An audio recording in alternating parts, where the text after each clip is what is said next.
రాజకీయాలను ద్వేషంతో చేస్తే చరిత్రే కాదు భవిష్యత్తు కూడా క్షమించదు. రాజకీయ ప్రత్యర్థులను అణిచేలా నిర్ణయాలు చేస్తే ప్రజాస్వామ్యం అనిపించుకోదు. ఇటీవల రాజకీయాల్లో ద్వేష ధోరణి ఎక్కువగా కనిపిస్తోంది. కూటమి సర్కార్ వైఎస్ జగన్మోహన్ రెడ్డి మీద ఈర్ష్య, ద్వేషం పెంచుకుంటోంది. ప్రజలకు ఇచ్చిన హామీలు నెరవేర్చకుండా హామీలు నెరవేర్చలేదు ఎందుకని ప్రశ్నించిన వారిపై కేసులు పెడుతున్నారు. ఏపీ రాజకీయ పరిస్థితులను చూస్తూ ఉంటే చంద్రబాబు భయపడి పాలిటిక్స్ చేస్తున్నట్లుగా కనిపిస్తోంది. విజయవాడలో అంబేద్కర్ విగ్రహ ప్రాంగణాన్ని, సెంటర్ను పూర్తిగా విస్మరించింది కూటమి సర్కార్. ప్రైవేటు పేరుతో అనుయాయులకు ప్రభుత్వ ఆస్తులు కట్టబెడుతున్నారు. అంటే ప్రజా సొమ్మును బినామీల జేబుల్లోకి పంపుతున్నారని చెప్పొచ్చు. వైఎస్ జగన్ సంక్షేమ అభివృద్ధి పనులను తన ఖాతాలో వేసుకుని క్రెడిట్ చోరీలో బిజీగా ఉన్నారు చంద్రబాబు. వైఎస్ జగన్ మీద ఉన్న ద్వేషంతో కూటమి సర్కారు విధ్వంసకర చర్యలకు పాల్పడుతుందన్న సీనియర్ జర్నలిస్ట్ కొమరేని శ్రీనివాసరావు విశ్లేషణ చూద్దాం.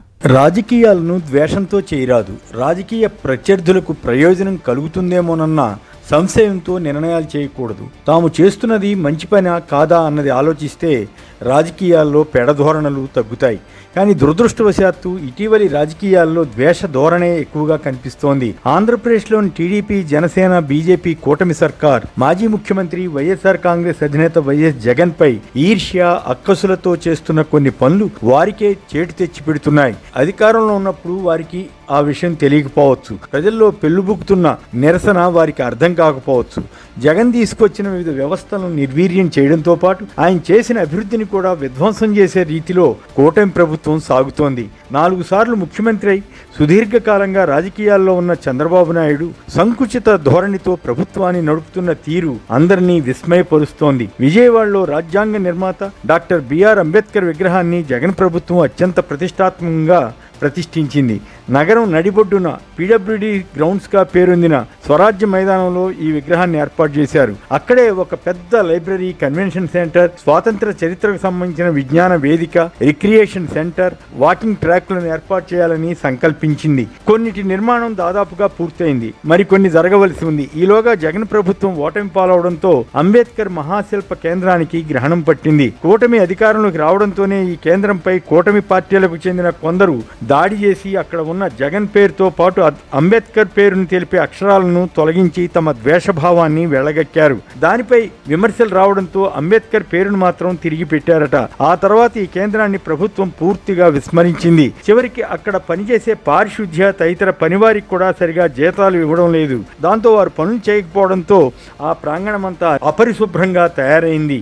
జైభీంరావు భారత్ పార్టీ అధ్యక్షుడు జడా శ్రావణ్ అక్కడికి వెళ్లి పరిస్థితిని చూసి ఒక ప్రశ్న వేశారు. నెలకు 10 లక్షలు ఖర్చు చేసి ఒక అద్భుతమైన ప్రదేశాన్ని పరిరక్షించలేని చంద్రబాబు ప్రభుత్వం 2 లక్షల కోట్లు వెచ్చించి రాజధానిని ఎలా నిర్మించగలుగుతుంది, దాన్ని ఎలా నిర్వహించగలుగుతుంది అన్న సందేహాన్ని వ్యక్తం చేశారు. 2014 టర్మ్లో టీడీపీ ప్రభుత్వం ఈ మైదానాన్ని చైనా మాల్కు ఇవ్వడానికి యత్నించిందని అంటారు. అప్పుడు జనం వ్యతిరేకించడంతో వెనక్కి తగ్గింది. జగన్ ముఖ్యమంత్రిగా ఉండి అంబేద్కర్ కేంద్రాన్ని నిర్మించినందున అక్కడ అది బాగా నడిస్తే ఆయనకు పేరు వస్తుందన్న ఈర్ష్యతోనే చంద్రబాబు అనుకో ఇలా చేస్తున్నారని పలువురు అభిప్రాయపడుతున్నారు. చంద్రబాబు నాయుడు అమరావతిలో మారుమూల ప్రాంతంలో అంబేద్కర్ స్మృతివనం పేరుతో విగ్రహ స్థాపనకు ప్లాన్ చేశారు. అది జరగలేదు.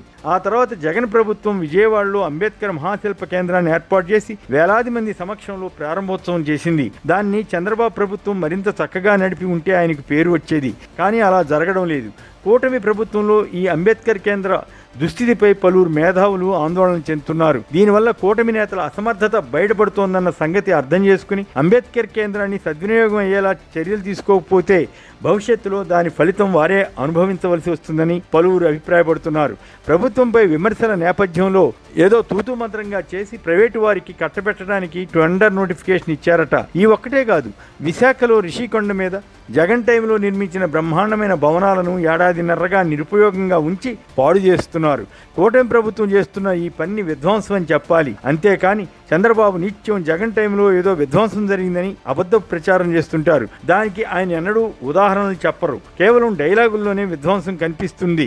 రిషికొండ భవనాలను ప్రైవేటు రంగానికి అప్పగించవచ్చని చెబుతున్నారు. ప్రభుత్వ పరంగా జగన్ 17 మెడికల్ కాలేజీలు తీసుకొచ్చి వేల కోట్ల రూపాయలు ఖర్చు చేసి భవనాల నిర్మాణానికి పూనుకొని కొన్నిటిని పూర్తి చేసి మిగిలిన వాటిని కొనసాగిస్తుంటే కాలేజీలను ప్రైవేట్ పరం చేయడానికి చంద్రబాబు ప్రభుత్వం పూనుకుంది. ప్రైవేటీకరణలో భాగంగా ఇంకా మొదలు కాని కొన్ని కాలేజీల టీచింగ్ ఆసుపత్రులకు సంబంధించిన విలువైన యంత్ర పరికరాలను ఇతర చోట్లకు తరలిస్తున్నారు. అందులో పులివెందుల కాలేజీ ఎక్విప్మెంట్ కూడా ఉంది. పులివెందుల అంటే చంద్రబాబు అంటుకోకి ఉన్న ద్వేషం అలాంటిదని వైసీపీ విమర్శిస్తోంది. జగన్ గతంలో చంద్రబాబు నాయుడు నియోజకవర్గమైన కుప్పంలో ప్రభుత్వ స్కూల్ను నాడు నేడు కింద బాగు చేయించడం, కుప్పానికి హంద్రీనీవా నీళ్లు ఇవ్వడానికి కృషి చేయడం తదితర కార్యక్రమాలు చేపట్టారు. అదే చంద్రబాబు మాత్రం జగన్ నియోజకవర్గం అయిన పులివెందుల పట్ల వివక్ష చూపుతున్నారన్న విమర్శను ఎదుర్కొంటున్నారు. పులివెందులతో పాటు రాయలసీమలోని మదనపల్లె, ఆదోని, ప్రకాశం జిల్లా మార్కాపురం కాలేజీల నుంచి కూడా పరికరాలను తరలించారని వార్తలు వచ్చాయి. ఇది ఆ ప్రాంత ప్రజలలో ఆవేదన మిగుల్చుతుందని చెప్పాలి. టూరిజం రంగానికి చెందిన హోటళ్లు, భవనాలను కూడా ప్రైవేట్ సంస్థలకు అప్పగించడానికి వీలుగా ఆసక్తి కలిగిన కంపెనీలను ఆహ్వానించారు. ఇలా ఒక్కొక్క రంగాన్ని ప్రైవేటు వారికి అప్పగించేస్తే ప్రభుత్వం ఇక చేసేది ఏమి ఉంటుందని విపక్షాలు వ్యాఖ్యానిస్తున్నాయి. ఏదేమైనా ఒకటి మాత్రం వాస్తవం, జగన్ ప్రభుత్వం తీసుకొచ్చిన వ్యవస్థలతో పాటు ఆయా నిర్మాణాలను నిర్లక్ష్యం చేయడం, ప్రైవేటు పరం చేయడం, ఇలాంటి చర్యల ద్వారా కూటమి సర్కార్ విధ్వంసకర చర్యలకు పాల్పడుతోందన్న అభిప్రాయం కలుగుతోంది. దీనికంతటికీ మాజీ ముఖ్యమంత్రి జగన్పై చంద్రబాబు అండ్ కోకి ఉన్న ద్వేషమే కారణంగా కనిపించడం లేదా?